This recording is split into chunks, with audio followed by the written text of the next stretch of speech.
c'est tout ce qui refuse la caricature, décaler des cases, parce que je sais qu'on doit cocher des cases, on doit y entrer. Donc décaler des cases, tout ce qui refuse de pratiquer une danse, mais de pratiquer plutôt la danse. Décaler de l'uniformité mentale, de la servitude artistique. Donc ça, c'est la compagnie Décalé Koné. Et moi-même, je suis Ibrahima Koné et je danse un petit peu. Je fais un petit peu d'humour. J'écris un peu aussi. J'enseigne un peu la danse. Voilà. Donc, à un moment donné, je suis arrivé en France, ça fait 19 ans maintenant, en tant que professeur, pour enseigner. Et puis, bon, voilà, j'ai connu quand même un parcours. Et ça fait 19 ans que j'enseigne en France. Et actuellement, je me dis, bon, il faut que je fasse un petit bilan. Donc, c'est comme si je regardais dans un rétroviseur. Je suis allé vers mes 7-8 ans et je reviens avec mon histoire, tout mon parcours, tout ce que j'ai pu vivre comme expérience. Je dis que j'ai eu une chance. C'est de n'avoir pas été longtemps à l'école. Et ça m'a permis d'avoir l'esprit ouvert, l'esprit critique, de connaître ce qu'on appelle le doute. Alors tout ça, j'ai voulu mettre ça par écrit. C'est ce livre-là que j'appelle le procès de la danse.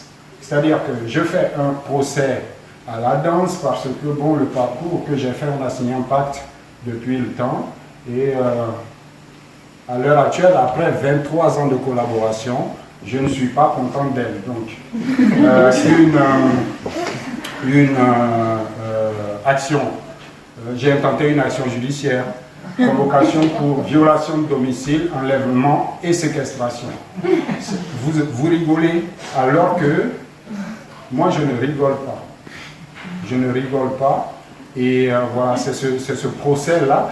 Lorsque j'écrivais le livre, pendant que j'écrivais, je me dis, pourquoi pas ouvrir deux chemins? Parce que c'est un livre où j'ai envie de crier mon ras-le-bol sur l'hypocrisie humaine, le mensonge, la méchanceté. On vit dans une société où des loups sont obligés de brouter pour paraître moins sauvages. Je n'ai pas envie de vivre dans ce monde-là sans rien faire. Donc dans l'écriture, c'est un message, c'est un partage d'expérience. Alors je veux ouvrir deux volets de lecture, le livre et une création chorégraphique. Alors le challenge que je me suis lancé, c'est une autre question. En quoi est-ce que le langage verbal et le langage du corps peuvent devenir complémentaires? Donc c'est ce que j'essaye dans le procès de la danse. Voilà. À l'endroit, c'est mieux. Je vais vous voir si vous suiviez. Voilà.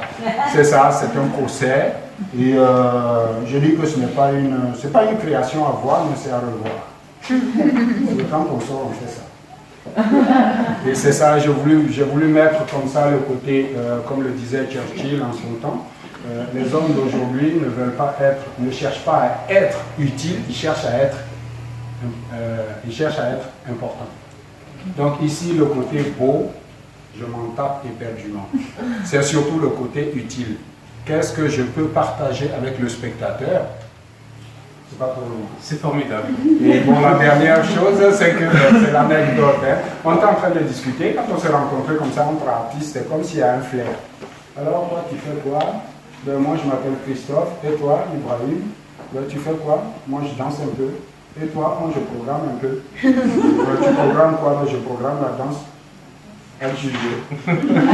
Je sais, merci. J'essaie d'être utile. Voilà. Merci.